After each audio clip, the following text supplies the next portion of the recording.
বিশ্বকাপ ও Asian cup বাছাইয়ের home ম্যাচে শক্তিশালী অস্ট্রেলিয়ার বিপক্ষে 2-0 গোলে হেরেছে বাংলাদেশ। বসুন্ধরা কিংস অ্যারেনায় ম্যাচের 29 মিনিটে আত্মঘাতী গোলে এগিয়ে যায় সফরকারীরা। এছাড়া একটি গোল করেন কুসিনি ইয়েঙ্গি। ম্যাচ হারলেও ফিফা র্যাঙ্কিং 160 ধাপে এগিয়ে থাকা দলটির বিপক্ষে লড়াকু ফুটবলই খেলেছে বাংলাদেশ। মানিক মাহমুদের রিপোর্ট। র্যাঙ্কিং, শক্তি, সামর্থ্য, দৈহিক গড়ন সব দিক থেকে বাংলাদেশের চেয়ে যোজন যোজন এগিয়ে অস্ট্রেলিয়া। সেই বাস্তবতায় অসম শক্তির লড়াই এই ম্যাচটি।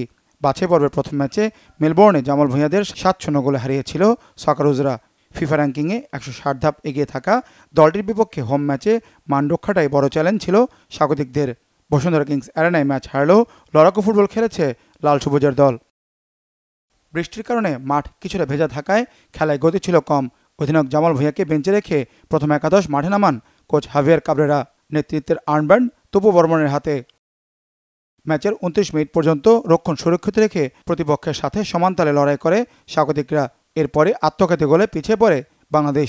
অ্যাজদিন হার্স্টিচের বুলেট শট ক্লিয়ার করতে গিয়ে মেহেদীর পায়ে রিফ্লেক্ট হয়ে বল জড়ায় জালে। এমন হতাশায় পিছিয়ে পড়েও ম্যাচে ফেরার চেষ্টা করে বাংলাদেশ। বিরতির পরও সকারোজদের আক্রমণ রুখে দেয় স্বাগতিক ডিফেন্ডাররা। 62 মিনিটে ব্যবধান দ্বিগুণ হয় সফরকারীদের। জর্ডান বসের ক্রসে দারুণ হেডে গোলরক্ষক মিতুল মার্মাকে পরাস্ত করেন কুসিনি ইয়েঙ্গি। শেষ পর্যন্ত এই ব্যবধানে ম্যাচ জিতে নেয় Australia.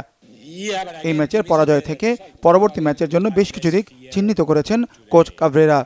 The way we defended today, the way we defended the set plays is very high level. I'm happy with the performance against, yes, but we play in 4 days. We don't have much. We will take the positive things, adjust it to Lebanon, and fight again.